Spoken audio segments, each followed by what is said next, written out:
Kung balak mong gumamit ng WordPress para sa iyong website, may ilang bagay na dapat mong malaman bago mag-start. We're going to go over 10 things that you should know before starting with WordPress. Simulan na natin. Una sa lahat, alamin mo ang pagkakaiba ng WordPress.com at WordPress.org. Kapag nag-search ka ng WordPress sa browser mo, you will see that there is WordPress.com and WordPress.org. WordPress.com is a website host specifically for WordPress. Parang mga service ng hosting tulad ng Hostinger, Bluehost, o Namecheap. Every website is hosted on a server. Kapag bibisita ang tao sa website mo, ang computer nila ay kumokonekta sa server para makita ang website mo. Dito pumapasok ang WordPress.com at iba pang mga nag-host ng website. A thing to note is that WordPress.com is made by the same team behind WordPress.org. Pareho silang may karapatan sa branding, kaya parang mas official ang itsura ng WordPress.com. But you can use other website hosting provider tulad ng nabanggit ko para i-host ang iyong WordPress website. Ang WordPress.org is free open source website builder. Open source, ibig sabihin available ito sa lahat ng tao sa buong mundo, kaya pwede mong i-install ito sa anumang web host. Kaya't hindi mo kailangan gumamit ng WordPress.com para gamitin ang WordPress. I recommend that you use other website hosting services and install WordPress there. Installation is usually very easy, kaya huwag ka matakot.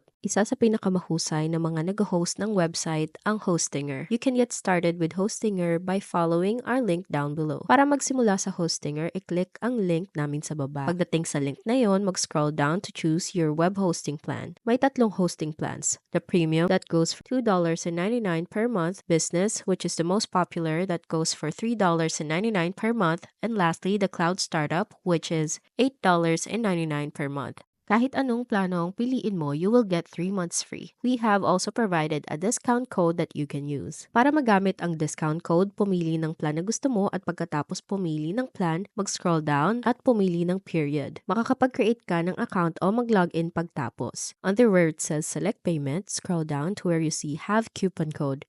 And for that, you will enter in my first website. Click ang apply at makakakuha ka ng 74% discount sa iyong plan. If you're also looking to build a website as a beginner, we have provided our website down below that can help you. Pangalawa, dapat mong malaman na limited ang WordPress drag and drop editor. Nung unang ginawa ang WordPress, hindi ito drag and drop. But recently, WordPress has added a drag and drop editor called Gutenberg. Dahil ang editor ng Gutenberg ay hindi gaanong madali gamitin, pwede kang gumamit ng page builder plugin tulad ng Elementor or Divi. Sa pag-install at pag-activate ng mga page builder plugins na ito para sa iyong website, you will get the same feel as if you were developing or creating a website with Wix or Squarespace. I highly recommend ang Elementor dahil ito ang pinakamadali gamitin na page builder sa WordPress. Considering this, bakit WordPress? Ang WordPress ay super customizable, meaning that you can switch between the classic editor o gumamit ng page builder plugin tulad ng Elementor to ensure that you can customize your website. Ang pangatlong bagay na dapat mong malaman ay ang WordPress ay binubuo ng mga plugins. So anong ibig sabihin nito? Plugins add functionality to your website and you should definitely use plugins kapag nagbubuo ng WordPress website. You can think of plugins as apps for your smartphone, pero para sa website mo. Napakaraming plugins that you can use for your website, but make sure you do not overdo with the plugins dahil pwedeng bumagal ang website mo. Now, the fourth thing that you should always make sure is that your WordPress website is secured. Kapag gumawa ka ng WordPress website, it is not automatically protected from hackers. Dahil popular ang WordPress bilang platform, ito ay target para sa mga hackers. Para makatulong sa security ng iyong website, you want to make sure that you install a security plugin. Para gawin to, pumunta ka sa plugins at i-search ang security. Pagkatapos mong i-enter ang security, mag-scroll down ka at piliin ang anumang plugin na gusto mong gamitin para sa iyong website.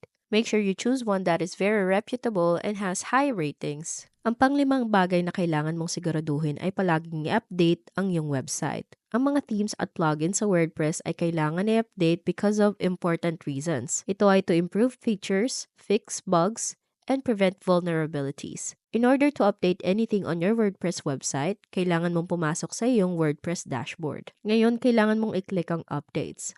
On this page, you can find everything that you need to update including the version of your WordPress. Anumang mga plugins na meron ka, pati rin ang mga themes na meron ka. The sixth thing that you need to know is that you need to always back up your website. Ang regular na pag-backup ay makakatulong sa'yo para maiwasan ang pagkawala ng data. May various plugins and hosting services that offer backups. In order to back up ang iyong website on WordPress, you can just go into plugins again, click on add new plugin, and then once you're here, just search backup. Pag nandito ka na, pwede ka mag-scroll down at pumili ng anumang plugin na gusto mong gamitin para sa pag-backup ng mga files ng iyong website. A very popular one is Updraft Plus, which is a WordPress backup at migration plugin. This means that once you back up your website, pwede mo rin itong i-restore at i-migrate. The seventh thing is SEO. In order for you to rank up on search engines, you need to make sure that you use SEO strategies. Isang magandang paraan para mapabuti ang iyong SEO ay ang paggamit ng plugin for WordPress. Ang mga plugin tulad ng Yoast SEO or SEO Press are very helpful to improve your website's SEO. Pwede ka makahanap ng mga SEO plugin sa WordPress and compare them to one another to decide which one you would like to use para sa WordPress website mo. Pangwalaw na kailangan mong malaman ay ang pagka-customize ay pwedeng maging technical. While WordPress allows for extensive customization,